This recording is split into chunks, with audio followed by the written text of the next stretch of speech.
How y'all doing? It's Judge Lynn and the crew.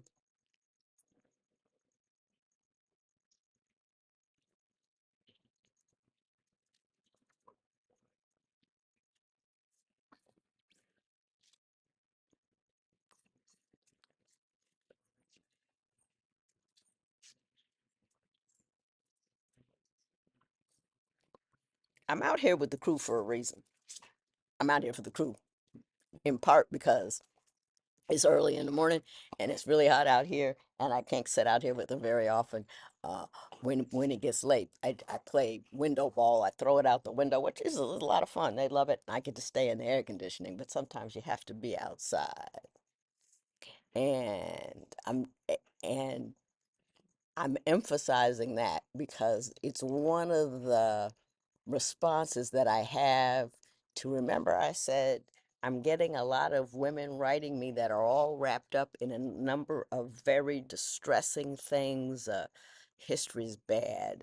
Mom doesn't love him right.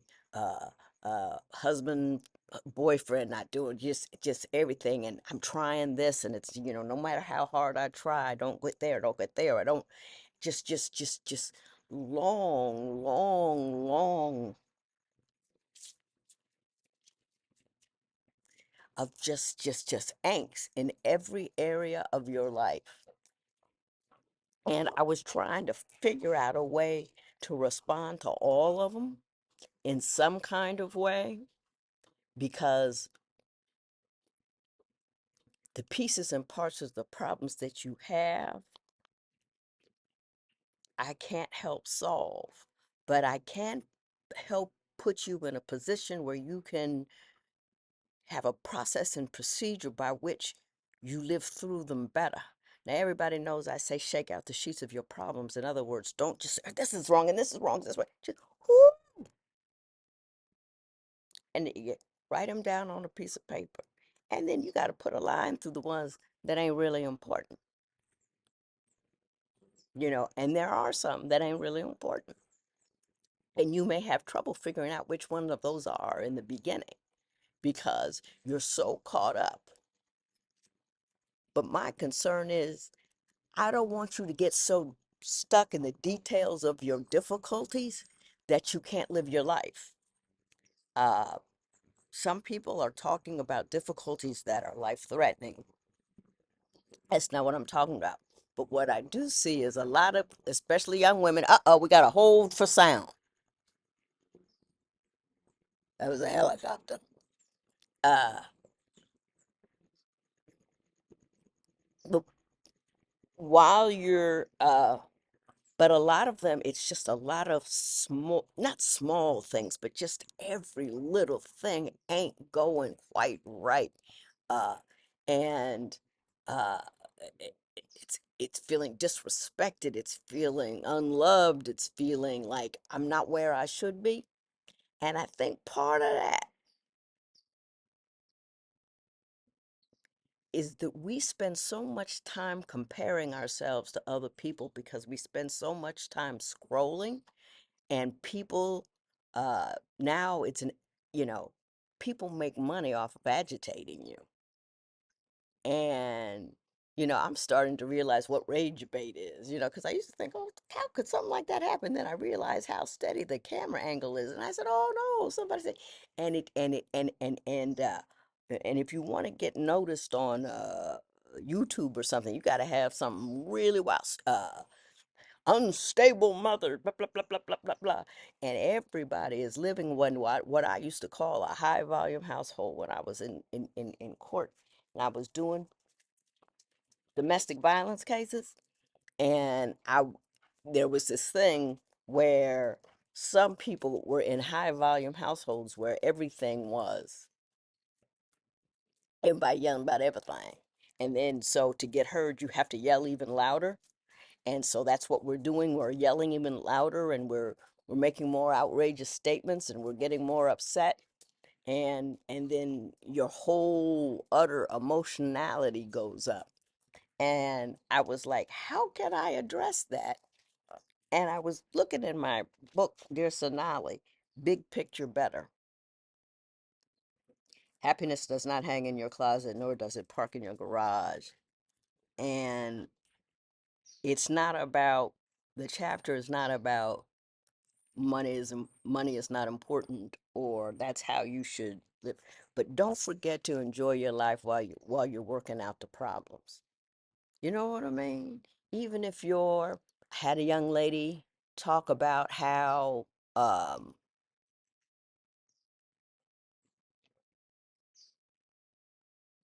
well, no, I'm not going to do that one because it doesn't really go.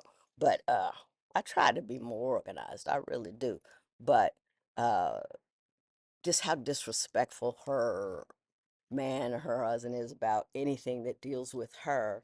And he's very interested in himself, but not very interested in her. And, doesn't seem to be. And she wanted to know why she stayed.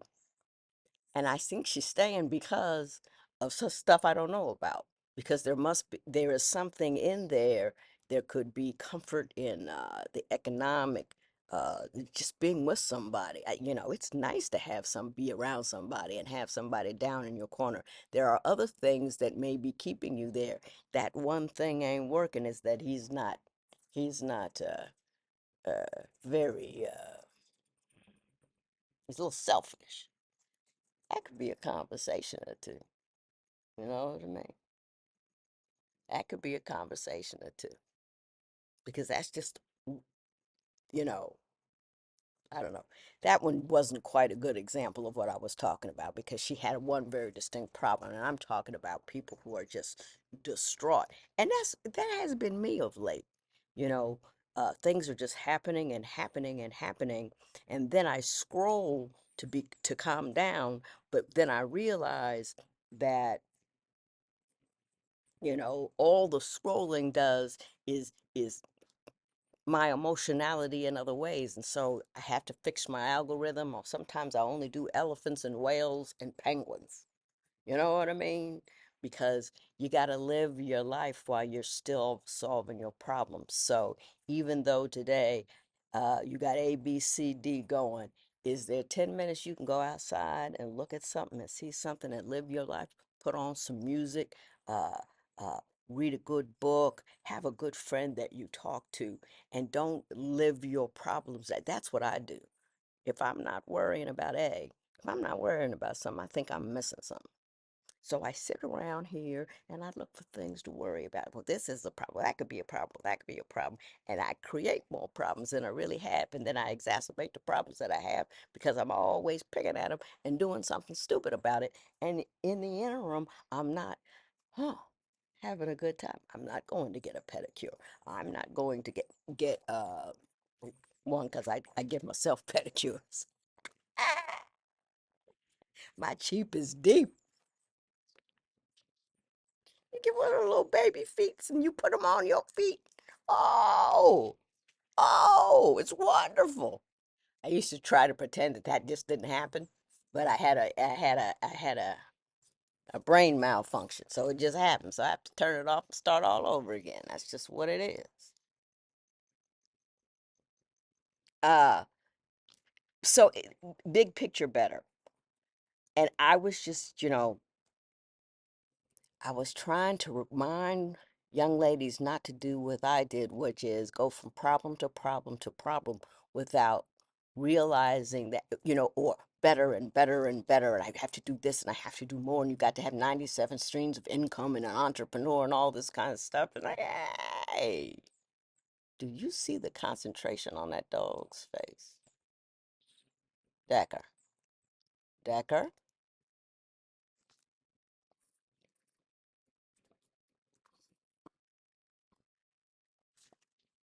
And And I did that all my life, just worried and had no joy. So I wrote this chapter called Big Picture Better, the things that I had learned throughout my life to in to infuse into my otherwise worry-filled world. Soul food. You need to feed your soul every day just like you feed your body. Soul food is everywhere. Soul food can be found in your religion, in your faith, in the faith you practice, in the kindnesses you do, and the volunteer work that you have. One of my soul foods was Bloom 365. It's an organization started by this woman named Donna Bartos, who was trying to uh, uh, help eliminate domestic violence through early understanding of healthy relationships. For years, that was my, you know, I was doing a good thing with good people, and that was my soul food. That was another plate of soul food that I had. And then I always have that one dumb thing, and that one dumb thing, you know, keep your head busy, and it has to be something you enjoy. It keeps you busy, it's readily available, and it offers tangible short-term results. Now, let me tell you about the one done things that I've done. I built doll houses. I actually wrote this with you before I built it. Built doll houses, created very bad lighting paintings, took lessons in piano, French, Russian, ice skating. When I was stressed out as a judge, on Wednesday afternoons, because it was my civil docket, and usually the civil docket, people wouldn't go to trial, they would settle.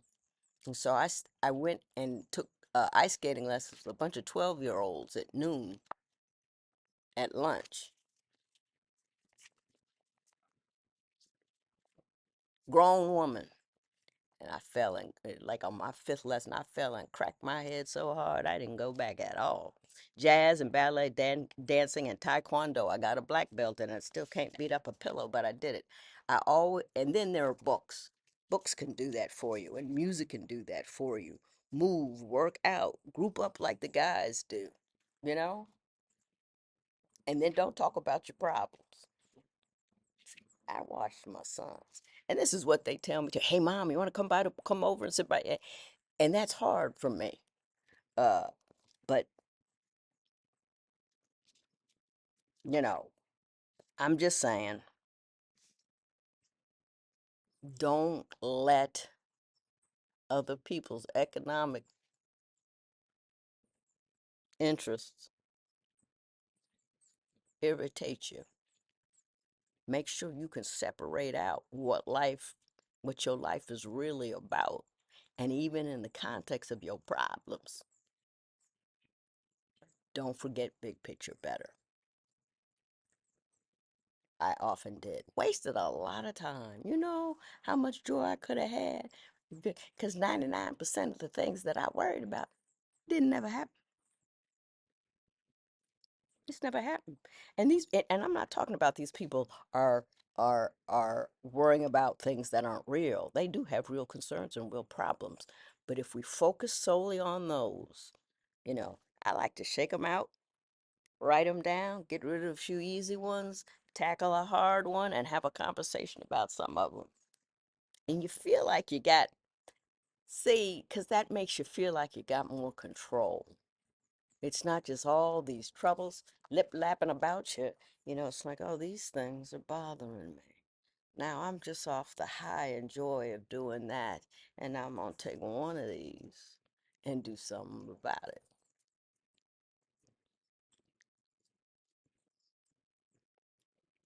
That's my 10 cents worth on that.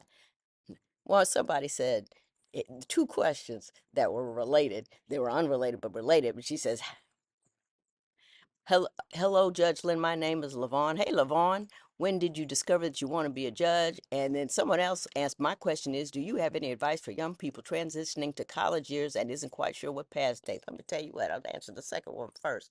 You know, things are different than when I went to school. Everybody said college, college, college, college, college, because that was really what you needed to aspire into the world. Now, you got to ask yourself, it's so expensive. Do you know what you're using it for? That's what happened to all that student loan crisis. You know, take advantage. If you don't really know what you want to go for, start out in community college and take a few things and make some decisions. You know, uh, but you know, but if you do know what you want to go to college for, but make sure you have a plan and make sure it's economically feasible. Don't just keep taking out loans. You know, you have to talk about, and what's the cheapest way to do it? Sometimes you can get your associates at a community college and then transfer to get your bachelor's somewhere else if you use it. Although they make that hard for you because they don't want to accept all your credit sometimes. Sort of, But be strategic about it. And if you do go to college, actually go to class. Unlike some people we know who just sat in her dorm room and was a silly person. So there you go. Oh, oh, and then the reason that relates to the other question, see there, I almost left a straggler, is because he said, when did you discover you wanted to become a judge? Everything I've done since college has been an unintentional upward move because I was running from something else. I didn't go to, I went to college to become a lawyer, no, a doctor. You have to go to class and do all the math, and I wasn't going to do it. So I went to law school. Hated it. Hated practicing law even more. So when the first time I got an opportunity to run for judge, that's what I did.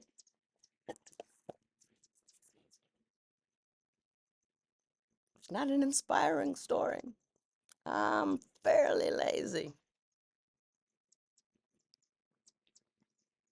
you know? Sometimes I wonder how I get anywhere. Y'all have a great day. I'm gonna try to.